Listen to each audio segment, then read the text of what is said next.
Hello बच्चों, कैसे हैं आप सब। उम्मीद है अच्छे होंगे। मैं आपका social science teacher Ali sir स्वागत करता हूं आपके अपने यूट्यूब चैनल बर्ड्स गुरु में। आज बिहार बोर्ड का बहुत ही इंपॉर्टेंट टॉपिक लेकर के आया हूं जिसका नाम है संसाधनों का वर्गीकरण। ठीक है, हम इसमें जानेंगे संसाधनों के वर्गीकरण को। ठीक है, संसाधन क्या है, संसाधन मुख्य रूप से कितने प्रकार के होते हैं, हम छोटे से लेक्चर के माध्यम से कन्वर्ट कर दिया हूँ।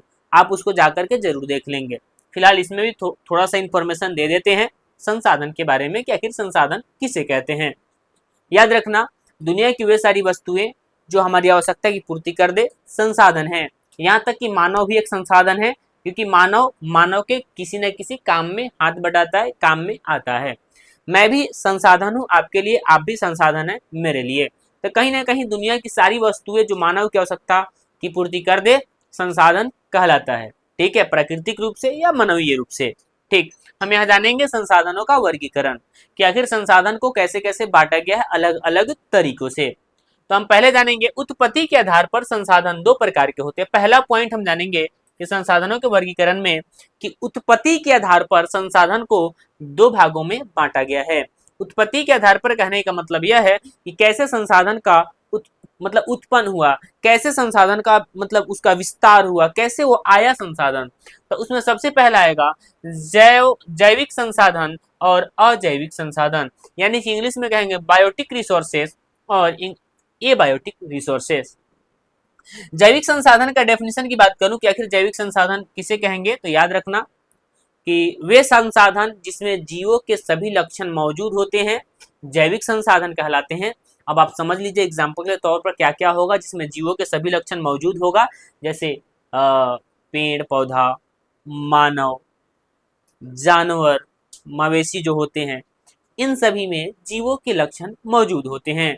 तो ये सारे के सारे कौन से संसाधन होंगे, तो जैविक संसाधन हो जाएंगे। उम्मीद है बात समझ में आया होगा। आप इसका नोट्स जरूर बना लेंगे क्योंकि यहाँ पर उसका डेफिनेशन लिखा नहीं है, आप उसको जरूर लिख लेंगे। अजैविक संसाधन किसे कहेंगे, तो नाम में ही सब कुछ पता है, इसमें जीवों के लक्षण मौजूद नहीं होंगे, यानी कि दुनिया की वे सारी वस्तुएं जिसमें जीवों के लक्षण मौजूद नहीं होते हैं उसे अजैविक संसाधन कहते हैं। एग्जाम्पल के तौर पर क्या क्या आपको दिख रहा होगा, यहाँ पर एक डायग्राम के माध्यम से दिया हुआ है। जैसे आप देख लो यहाँ पर बादल, सूर्य, ये क्या है, पहाड़ पर्वत मिट्टी, ठीक है, हवा पानी, ये सब कौन से संसाधन होंगे, तो अजैविक संसाधन होंगे, इसमें जीवों के लक्षण मौजूद नहीं होंगे। काफी इंपोर्टेंट है, आपसे एग्जाम में ऑब्जेक्टिव क्वेश्चन पूछता है कि निम्नलिखित में से कौन जैविक संसाधन नहीं है। ऑप्शन में रहेगा मछली, सांप, पेड़ और सूर्य। क्या लगाओगे, जैविक संसाधन नहीं है तो ये सूर्य हो जाएगा, क्योंकि आपको अगर डेफिनेशन के साथ साथ एग्जाम्पल भी पते हो तो आराम से आंसर कर सकते हैं और आसानी से हो जाएगा। तो उत्पत्ति के आधार पर संसाधन दो प्रकार के होते हैं, आपको पता चल गया। तो संसाधन के ये उत्पत्ति के आधार पर डेफिनेशन देखे और प्रकार देखे। अभी हम लोग देखेंगे उपयोगिता के आधार पर। देखेंगे, याद रखना उपयोगिता के आधार पर संसाधन दो प्रकार के होते हैं। याद रखना, उपयोगिता के आधार पर भी संसाधन कितने प्रकार के होते हैं, दो प्रकार के होते हैं। पहला है नवीकरणीय संसाधन और दूसरा है अनवीकरणीय संसाधन। नवीकरणीय संसाधन को इंग्लिश में कहते हैं रिन्यूएबल रिसोर्सेस और अनवीकरणीय संसाधन को नॉन रिन्यूएबल रिसोर्सेस कहते हैं। यानी कि नवीकरणीय संसाधन का अब डेफिनेशन समझते हैं कि आखिर नवीकरणीय संसाधन किसे कहते हैं। डेफिनेशन यहाँ लिखा हुआ नहीं है कि नवीकरणीय संसाधन किसे कहते हैं। तो याद रखना कि वैसे संसाधन जिसका दोबारा उपयोग संभव है। हम यहाँ पर एक बार लिखने की भी कोशिश करते हैं, अगर आ जाए तो लिख देते हैं कि वैसे संसाधन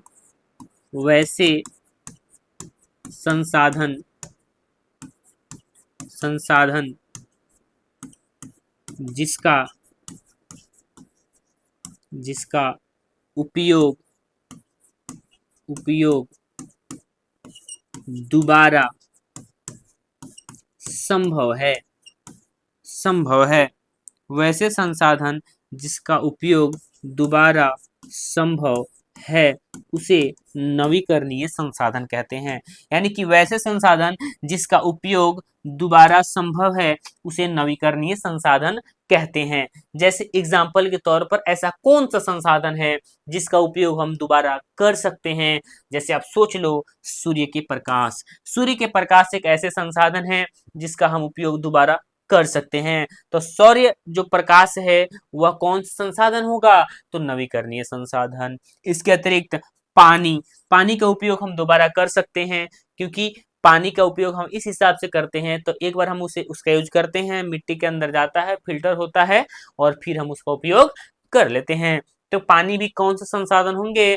तो नवीकरणीय संसाधन हो जाएंगे। ठीक है, तो ये सारे ऐसे संसाधन होंगे जिसका उपयोग हम दोबारा कर सकते हैं। अब आपको बताना है कि और भी कौन से संसाधन हो सकते हैं जिसका उपयोग हम दोबारा कर सकते हैं। ठीक है, अनवीकरणीय संसाधन किसे कहते हैं? तो इसका भी डेफिनेशन देख लेते हैं कि आखिर अनवीकरणीय संसाधन क्या है। तो सबसे पहला बात कि अनवीकरणीय संसाधन की बात करूं तो वैसे संसाधन होंगे जिसका उपयोग दोबारा संभव नहीं है। यानी कि वैसे संसाधन जिसका उपयोग दोबारा संभव नहीं है उसे अनवीकरणीय संसाधन कहते हैं। हम यहाँ लिख भी देते हैं, यानी कि वैसे संसाधन, वैसे संसाधन, वैसे संसाधन जिसका जिसका उपयोग दोबारा संभव नहीं है उसे अनवीकरणीय संसाधन कहते हैं। अब एग्जाम्पल के तौर पर जरा देखना कि आखिर कौन कौन से ऐसा संसाधन है आपके आसपास में जिसका उपयोग हम दोबारा नहीं कर सकते हैं। जैसे सोच कर बताओ, क्या आप अपने गाड़ी में पेट्रोल भराते हो तो क्या वो पेट्रोल दोबारा उड़ के आ जाता है? तो बिल्कुल नहीं, दोबारा दूसरा पेट्रोल भराना पड़ता है। यानी कि पेट्रोल और नवीकरणीय संसाधन हो जाएगा। इसके अतिरिक्त और कौन सा संसाधन है जो आप उपयोग करते तो हो पर दोबारा उपयोग नहीं कर सकते? तो वह कौन संसाधन होगा? जैसे कि कोयला। कोयला कौन सा संसाधन हो जाएगा? तो अनवीकरणीय संसाधन होगा जिसका इस्तेमाल हम दोबारा नहीं कर सकते हैं। तो उम्मीद है ये सारे बातें आपको समझ में आ रही होगी। तो कोयला, पेट्रोलियम, प्राकृतिक गैस। पेट्रोलियम के अंतर्गत बहुत सारे आ जाते हैं, जैसे पेट्रोल, डीजल, ठीक है, किरोसिन, ये सारे पेट्रोलियम के अंतर्गत आते हैं। तो ये सारे अनवीकरणीय संसाधन के अंतर्गत आ जाते हैं। तो उम्मीद है समझ में आया होगा। उपयोगिता के आधार पर संसाधन कितने प्रकार के? तो दो प्रकार के, एक नवीकरणीय संसाधन और दूसरा अनवीकरणीय संसाधन। ठीक है, उसका डेफिनेशन भी लिख लिए हैं और कुछ एग्जाम्पल्स भी हैं, हम जो बोले हैं आप उसको जरूर लिख लेंगे। ठीक है, उसके बाद हम देख लेते हैं और संसाधन के क्या प्रकार हो सकते हैं। सबसे पहला बात, स्वामित्व के आधार पर भी संसाधन के प्रकार हैं। स्वामित्व का अर्थ होता है कि हमारे पास अधिकार।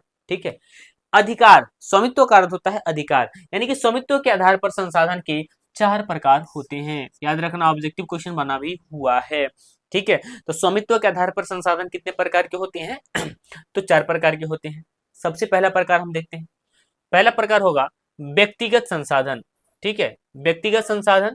दूसरा होगा सामुदायिक संसाधन। ठीक है, सामुदायिक संसाधन। ठीक, तीसरा होगा राष्ट्रीय संसाधन और चौथा होगा अंतरराष्ट्रीय संसाधन। अंतरराष्ट्रीय संसाधन।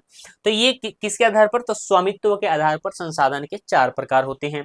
तो अब पहले जानते हैं कि आखिर व्यक्तिगत संसाधन क्या है, यानी कि इंडिविजुअल रिसोर्सेज किसे कहते हैं। इंडिविजुअल रिसोर्सेज किसे कहते हैं? तो व्यक्तिगत संसाधन में नाम में ही स्पष्ट है कि वे सारे संसाधन जिस पर किसी एक व्यक्ति का अधिकार होता है, किसी एक व्यक्ति की निजी संपत्ति हो सकती है, वह व्यक्तिगत संसाधन कहलाता है। ठीक है, अब व्यक्तिगत संसाधन के अंतर्गत कौन आएगा? जैसे आपका जमीन हो सकता है, आपका घर हो सकता है, आपका फैक्ट्री हो सकता है, यानी कि उद्योग आपका हो सकता है। तो सारे के सारे कौन सा संसाधन होगा? व्यक्तिगत संसाधन। कलम, कॉपी, साइकिल, बाइक, कार, ये सब व्यक्तिगत संसाधन हो सकते हैं। तो वे संसाधन जिन पर किसी एक व्यक्ति का स्वामित्व होता है और जिसके लिए लगान चुकाया जाता है। जिसके लिए लगान चुकाने का मतलब यह है कि जैसे जमीन जो होता है, जमीन पर भी सरकार टैक्स लेती है। हम कोई भी काम करते हैं उस पर सरकार टैक्स लेती है, तो उसके लिए लगान चुकाया जाता है, लेकिन उस पर अधिकार किसका होता है? किसी एक व्यक्ति का अधिकार होता है। ठीक है, उस पर गांव के किसी समाज का अधिकार नहीं होता है। तो उसे कौन सा संसाधन कहेंगे? तो व्यक्तिगत संसाधन कहेंगे। उम्मीद है समझ में आया होगा। अब एग्जाम्पल के तौर पर कौन कौन से हो जाएगा संसाधन जो व्यक्तिगत होगा, तो आपको बताए हैं कि घर द्वार, जमीन, ठीक है, कलम कॉपी, तो आपको समझ में आ गया होगा व्यक्तिगत संसाधन। ठीक है, उसके बाद है सामुदायिक संसाधन। सामुदायिक संसाधन किसे कहते हैं, तो जरा ध्यान से देखना, बड़ा इंपॉर्टेंट बात है कि आखिर सामुदायिक संसाधन क्या है। तो वैसे संसाधन होंगे जिसमें समाज के सभी लोगों का अधिकार होगा, यानी कि इंग्लिश में लिखा है कम्युनिटी रिसोर्सेस, समाज के सभी लोगों का अधिकार होगा। ठीक है, सामुदायिक संसाधन वैसे संसाधन होंगे जिसमें समाज के सभी लोगों का अधिकार होगा। जैसे अब बताओ सामुदायिक संसाधन में कौन कौन होंगे, जैसे हम एग्जांपल के तौर पर लिख दूं यहाँ पर, सामुदायिक संसाधन में कौन कौन होगा, जरा बताओ मुझे। मंदिर, मंदिर हो जाएगा सामुदायिक संसाधन में। मस्जिद, मस्जिद सामुदायिक संसाधन में। चारागाह, चारागाह जहाँ पे मवेशी वगैरह चराया जाता है। ठीक है, उसके बाद स्कूल, स्कूल भी कौन संसाधन में हो जाएगा, सामुदायिक संसाधन में। हालांकि स्कूल प्राइवेट भी होते हैं, निजी संसाधन भी हो सकता है। ठीक है, तो स्कूल हो सकता है, कॉलेज हो सकता है, कॉलेज हो सकता है। तो ये सारे कौन से संसाधन हो जाएंगे, तो ये सब सामुदायिक संसाधन होंगे जिस पर समाज के सभी लोगों का अधिकार होगा। तो उम्मीद है बात समझ में आया होगा। दूसरी बात हम कह देते हैं राष्ट्रीय संसाधन। ठीक है, राष्ट्रीय संसाधन क्या है, तो आइए हम जानेंगे कि आखिर राष्ट्रीय संसाधन किसे कहते हैं। तो सीधे नाम में ही स्पष्ट है, नेशनल रिसोर्सेस। ठीक है, राष्ट्रीय संसाधन वैसे संसाधन होगा जिस पर पूरे देश का अधिकार होगा, पूरे देश का अधिकार होगा। और याद रखना, देश में उपस्थित सभी संसाधन राष्ट्रीय संसाधन होते हैं, चाहे वह निजी ही संसाधन क्यों ना हो, व्यक्तिगत संसाधन ही क्यों ना हो। व्यक्तिगत संसाधन पर भी सरकार का अधिकार होता है। सरकार जब चाहे अपनी आवश्यकता अनुसार उस संसाधन का उपयोग कर सकता है और उसे कोई नहीं रोक सकता। यही कारण है कि जब सरकार को कहीं फंड पास होता है, किसी सड़क को निकालना होता है, कहीं से नदी निकालना होता है, तो वहां आसपास के लोगों को मतलब वहां से हटने को आदेश देता है। अगर लोग नहीं हटते हैं तो किसी भी तरह से उनको हटा दिया जाता है, क्योंकि पहले देश का अधिकार होता है तब लोगों का अधिकार होता है। पहले संपत्ति देश का है तब जनता की है। तो जब सरकार को जरूरत पड़ता है तो वहां से लोगों को हटा देता है। हाँ, भले उसके बदले में कुछ उसको पे करता है, चाहे उसको रहने का घर देता है, तो वो हो सकता है। तो देश में उपस्थित सभी संसाधन राष्ट्रीय संसाधन हो सकते हैं, चाहे वह निजी हो या सामुदायिक ही क्यों ना हो। ठीक है, तो याद रखना राष्ट्रीय संसाधन किसे कहते हैं, तो देश की भौगोलिक सीमाओं के भीतर भीतर मौजूद सभी संसाधन राष्ट्रीय संसाधन कहलाते हैं। अब इसके अंतर्गत कौन कौन से होंगे जरा बताओ मुझे। जैसे हो जाएगा सड़क, सड़क, जमीन, जमीन, बिजली, बिजली, ये सारे कौन से संसाधन हो जाएंगे, तो ये सारे राष्ट्रीय संसाधन के अंतर्गत आते हैं। उम्मीद है बात समझ में आ रहा होगा। ठीक है, दूसरा बात है अंतरराष्ट्रीय संसाधन। ठीक है, चौथा नंबर जो है संसाधन का डेफिनेशन किसके आधार पर, तो स्वामित्व के आधार पर, जिसका नाम है अंतरराष्ट्रीय संसाधन। आखिर इंटरनेशनल रिसोर्सेज किसे कहते हैं, जरा हम उसको जान लेते हैं। तो याद रखना, कोई भी देश की सीमा रेखा होती है, किसी भी देश की, मान लेते हैं यहाँ पर कोई देश है, ठीक है, तो उस देश की सीमा रेखा के, ठीक है, 200 किलोमीटर, ठीक है, देश की सीमा रेखा, मान लेते हैं कोई देश है, सपोज कीजिए कि अपना ये भारत ही है। ठीक है, भारत मतलब मान लेते हैं ये, मान क्या लेते हैं, बना ही देते हैं। ठीक है, मान लेते हैं कि ये भारत, मतलब नीचे का ये पॉइंट है ना, ठीक है, भारत है। देश की सीमा रेखा से समुद्र जो तट होता है उसके 200 किलोमीटर के जो बाद का संसाधन है, बाद का जो संसाधन है, ये सब क्या संसाधन होता है, तो वह अंतरराष्ट्रीय संसाधन है, जिसका उपयोग हम किसमें, मछली पालन या फिर मछली पकड़ने उपयोग में इस समय कर लेते हैं, या कोई क्या बोलते हैं मिसाइल वगैरह जो परीक्षण करना होता है तो हम वहां कर सकते हैं। कब, जब पूरे देश की परमिशन हो, अंतरराष्ट्रीय संस्था उसकी रक्षा करती है।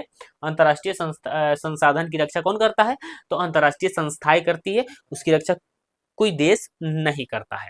ठीक है, तो 200 किलोमीटर, 200 किलोमीटर समुद्री सीमा के बाहर के संसाधन जिन पर किसी एक देश का अधिकार नहीं होता है, जिनका नियंत्रण अंतरराष्ट्रीय संस्थाएं करती है, अंतरराष्ट्रीय संसाधन कहलाता है। यानी कि देश की समुद्री सीमा रेखा से 200 किलोमीटर के बाद के जितने भी संसाधन हैं, कौन से संसाधन होंगे? तो ये सारे के सारे कौन से संसाधन हो जाएंगे? तो अंतरराष्ट्रीय संसाधन हो जाएंगे। कौन से संसाधन होंगे? तो अंतरराष्ट्रीय संसाधन होंगे। अंतरराष्ट्रीय अंतरराष्ट्रीय संसाधन होंगे। उम्मीद है बात समझ में आया होगा। ठीक है, तो आप जरा बताओ मुझे, देश की सीमा रेखा से 200 किलोमीटर का जो अंदर का जो क्षेत्र है उसका नाम क्या होता है? तो उसके अंदर का जो क्षेत्र होता है ना, जिस पर किसी एक देश का अधिकार होता है, उसे बोलते हैं अपवर्जक आर्थिक क्षेत्र। अपवर्जक आर्थिक क्षेत्र आपसे एग्जाम में पूछा भी है कि आखिर अपवर्जक आर्थिक क्षेत्र किसे कहते हैं। तो याद रखना कि यह समुद्री क्षेत्र किसी देश के समुद्री तट से 200 किलोमीटर तक तक फैला होता है, जहां उस पर उस देश को तेल, गैस, खनिज, मछली पकड़ने, जल परिवहन और अन्य समुद्री संसाधनों पर विशेष अधिकार होता है। ठीक है, उम्मीद है बात समझ में आ रहा होगा। ठीक, ये थोड़ा सा कट गया। ठीक है, कहाँ चला गया ये? हाँ, क्या अंतरराष्ट्रीय क्या बोलते हैं, अपवर्जक आर्थिक क्षेत्र किसे कहते हैं? तो यहाँ लिखा हुआ थोड़ा सा आपको नहीं बुझा रहा होगा, हम एक बार बोल देते हैं अपवर्जक आर्थिक क्षेत्र क्या है। तो देश की समुद्री सीमा रेखा से, एक बार हम थोड़ा सा मानचित्र भी बना लेते हैं। आप थोड़ा सा अगर मैनेज करें तो एक बार देखते हैं मानचित्र बना करके कि आखिर भारत का मानचित्र बनता कैसे है। तो उम्मीद है ये भारत है, आप सबको समझ में आ चुका होगा। ठीक है, आ क्या गया होगा, आप समझ जाना कि भारत के नीचे का पॉइंट है। ठीक है, ऊपर के बनाएंगे तो थोड़ा सा अलग अजीब लगेगा। ये जो क्षेत्र है ना, ये सब क्या है? तो ये सब समुद्र है। ये सब क्या है? तो ये सब समुद्र है। ठीक है, तो ये सब क्या होगा? ये सब समुद्र होगा। तो हम आपको बता दें ये सब क्या है, तो ये सब क्या है? तो समुद्र है। ठीक है, ये सब क्या है? समुद्र है। तो हम बता दें कि देश की ये समुद्र तट हो गई, ये समुद्र तट हो गई। समुद्र तट से 200 किलोमीटर, यानी कि जो समुद्र तट है चारों तरफ जहां से भी हो, इससे 200 किलोमीटर 200 किलोमीटर तक का जो संसाधन होता है, हम इसी को नाम देते हैं अपवर्जक आर्थिक क्षेत्र। क्या नाम देते हैं? अपवर्जक अपवर्जक आर्थिक क्षेत्र।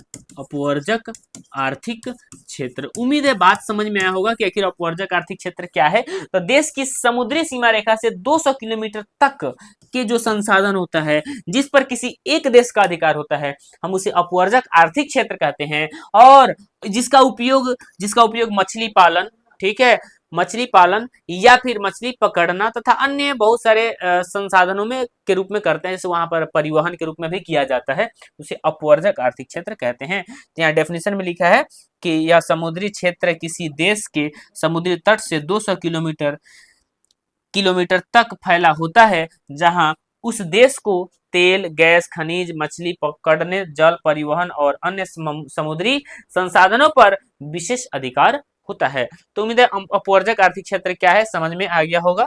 ठीक है, फिलहाल अगर किसी प्रकार का कंफ्यूजन होगा तो जरूर पूछेंगे। अब जानेंगे आखिर संसाधन का डेफिनेशन और भी हो सकता है क्या, टाइप यानी कि प्रकार। क्या देखना, संसाधनों के प्रकार किसके आधार पर? तो विकास के आधार पर। यानी कि विकास के आधार पर भी संसाधन के प्रकार हैं। और विकास के आधार पर कितने प्रकार के होते हैं? तो जरा ध्यान से देखना, विकास के आधार पर संसाधन के प्रकार, यहाँ पे लिखा हुआ है संसाधन के प्रकार विकास के आधार पर। तो यहाँ पर भी देखेंगे विकास के स्तर के आधार पर कितने प्रकार के, 1, 2, 3 और 4, यानी कि यहाँ पर संसाधन 4 प्रकार के होते हैं विकास के आधार पर। पहला है संभावी संसाधन। अब संभावी संसाधन किसे कहते हैं, जरा ध्यान से देखना, बड़ा इंपॉर्टेंट है। एग्जाम में पूछता भी है कि निम्नलिखित में से कौन संभावी संसाधन है।